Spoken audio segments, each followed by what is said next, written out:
नमस्कार।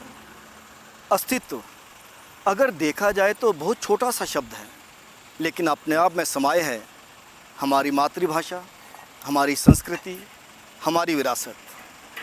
अस्तित्व की ही तलाश है यात्रा और प्रयास है इसे और अधिक करीब से जानने का। इसी प्रयास के अंतर्गत आज आपको ले चलते हैं धार्मिक और पर्यटन की दृष्टि से बहुत महत्वपूर्ण सरुईसर की तरफ। तो आइए चलते हैं। जम्मू व कश्मीर का जम्मू संभाग बहुत खूबसूरत है। यहाँ के पर्यटन स्थल धार्मिक आस्था के केंद्र होने के साथ ही ऐतिहासिक तथा सांस्कृतिक विरासत के तौर पर भी बहुत महत्वपूर्ण है।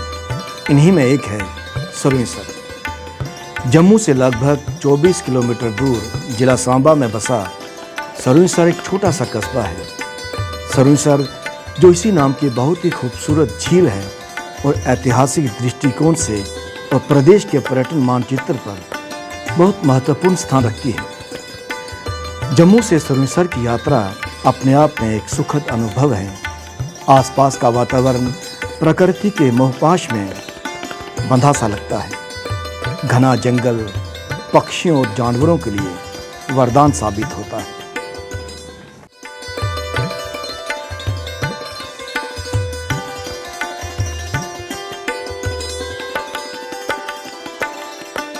जैसा कि आपने देखा, जम्मू से सरुईसर का रास्ता न केवल साफ़ सुथरा है, बल्कि चारों तरफ फैली हुई हरियाली और प्राकृतिक छटा से ये बहुत खूबसूरत भी बनता है।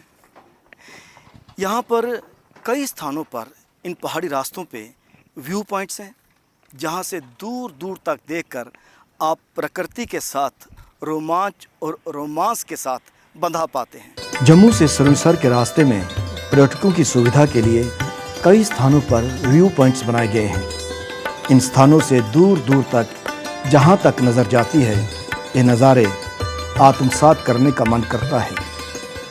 प्रकृति के और करीब आने पर जो अनुभव होता है वह सिर्फ अनुभव ही किया जा सकता है, शायद शब्दों में बयान नहीं किया जा सकता। इन्हीं जंगलों में बहुत छोटे छोटे से गांव हैं और इन्हीं गांवों को विभाजित सा करती है जीवनदायी नदी तवी।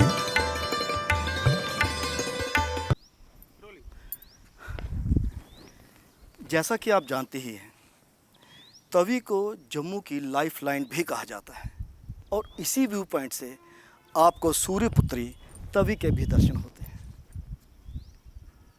यहाँ चारों तरफ बहुत ही खूबसूरत लैंडस्केप्स हैं। हर नज़ारे को मानो कैमरे में कैद करने का मन करता है। यहीं पर वाइल्ड लाइफ सेंचुरी भी है। यहाँ पर शिकार खेलने पर सख्त मनाही है। इन जंगलों में अलग अलग किस्म के पक्षियों और जानवरों को देखा जा सकता है, जिनमें मोर, तेंदुआ, नीलगाय, हिरन, अजगर, जंगली सुअर, पाड़ा, गिद्ध वगैरह शामिल हैं। प्रकृति की गोद में अपना जीवन यापन कर रहे इन पक्षियों और जानवरों को उपलब्ध मूल सुविधाओं को देखकर या अनुभव करके कई बार मन करता है कि अधिक विकास के नाम पर हम इनके साथ ज़्यादती करते हैं। ये खुशी की बात है कि यहाँ अभी तक सब कुछ ठीक है, लेकिन भविष्य का कोई पता नहीं।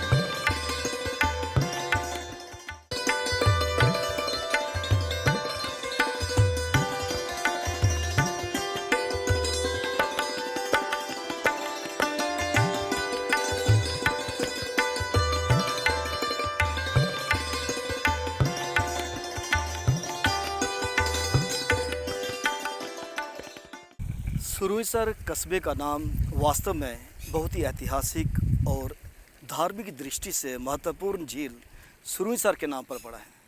क्या आप जानते हैं कि इसका पहले नाम सुरंगसर था? जैसे जाम्बू से बदलते बदलते जम्मू हो गया, ठीक वैसे ही सुरंगसर से बदलते बदलते सरुईसर हो गया। अब सर का मतलब है झील। आप सोचेंगे सुरंग क्यों? तो इसके पीछे एक कहानी है, एक पौराणिक कथा। युग है द्वापर युग। सरुईसर झील की उत्पत्ति के बारे में दो कथाएं प्रचलित हैं। ऐसा माना जाता है कि जब पांडव वनवास काट रहे थे तब मानसर स्थान पर अर्जुन का शेषनाग के साथ युद्ध हुआ। शेषनाग पाताल लोक जाने लगे तो अर्जुन ने मानसर स्थान पर धरती में सुराख करके उनका पीछा किया। फिर नागराज को हराकर सरुईसर स्थान पर पाताल लोक से तीर चलाकर धरती पर वापस आ गए। उनके चलाए हुए तीरों से ही मानसर और सरुईसर में झीलों का निर्माण हुआ। एक और कथा के अनुसार पांडवों ने कौरवों को महाभारत के युद्ध में हराकर जब अश्वमेध यज्ञ किया, तब उनके घोड़े को मानसर स्थान पर अर्जुन और नागराज की पुत्री अलूपी के पुत्र बाब्रुवाहन ने रोक लिया। जब अर्जुन घोड़े को छुड़वाने आए तो पिता पुत्र में भीषण युद्ध हुआ। इसमें अर्जुन बुरी तरह से घायल हो गए। पता चलने पर अलूपी दौड़ी आई और अपने पुत्र को समझाया कि अर्जुन तो उसके पिता हैं। पांडवों के वनवास के दौरान अर्जुन और नाग कन्या अलूपी के बीच प्यार हो गया तो बाब्रुवाहन का जन्म हुआ। हालांकि वनवास काटने के बाद अर्जुन वापस लौट गए और एक श्राप के चलते सब कुछ भूल गए। अलूपी के सुझाव पर बाब्रुवाहन ने मानसर जगह पर तीर मारकर अर्जुन को ठीक करने वाली जड़ी बूटी पाताल लोक से लाने के लिए धरती में सुराख कर दिया। यहाँ पर मानसर झील का जन्म हुआ और जहाँ से तीर जड़ी बूटी लेकर बाहर आया, वहाँ सरुईसर झील का जन्म हुआ। इस तरह से अलूपी ने जड़ी बूटी का लेप करके अपने पति की जान बचाई। वहीं जम्मू को 2 बड़ी खूबसूरत झीलें भी मिली। सरुईसर झील में बड़ी तादाद में मछलियां, कछुए और जल मुर्गाबियां वगैरह पाई जाती हैं। यह बड़ी अजीब बात है कि प्रशासन की तरफ से बोर्ड तो लगा है, लेकिन प्रशासन की नाक के नीचे ही यहाँ पर आटा वगैरह बेचा जाता है और अंधविश्वास या आस्था के नाम पर मछलियों, कछुओं को डालकर प्रकृति के नियमों के साथ तो खिलवाड़ है ही, कानून का भी उल्लंघन किया जाता है और जिम्मेवार व्यक्ति अनसुना, अनदेखा कर दिया करते हैं। झील के किनारे बैठने की अच्छी व्यवस्था है और साथ ही यहाँ पर खाने पीने का भी सारा सामान उपलब्ध है। पर्यटकों तथा विशेषकर बच्चों को आकर्षित करने के लिए यहाँ पर एडवेंचर पार्क भी है। हाँ, झील में बोटिंग की व्यवस्था न होना खलती है। अगर यह व्यवस्था भी हो जाए तो निश्चित तौर पर पर्यटकों को और अधिक आकर्षित करेगा। सरुईसर की पहचान चाहे सरुईसर झील हो, लेकिन यहाँ पर सनातन धर्म को मानने वाले अनुयायियों की बहुत अधिक तादाद है, जिस कारण यहाँ पर हमें बहुत सारे प्राचीन मंदिर भी मिलते हैं। उन्हीं मंदिरों में एक प्राचीन मंदिर है श्री नरसिंह जी का मंदिर। आइए आपको वहाँ पर ले चलते हैं तथा उनके दर्शन भी करवाते हैं। सरुईसर एक धार्मिक पर्यटन स्थल भी है।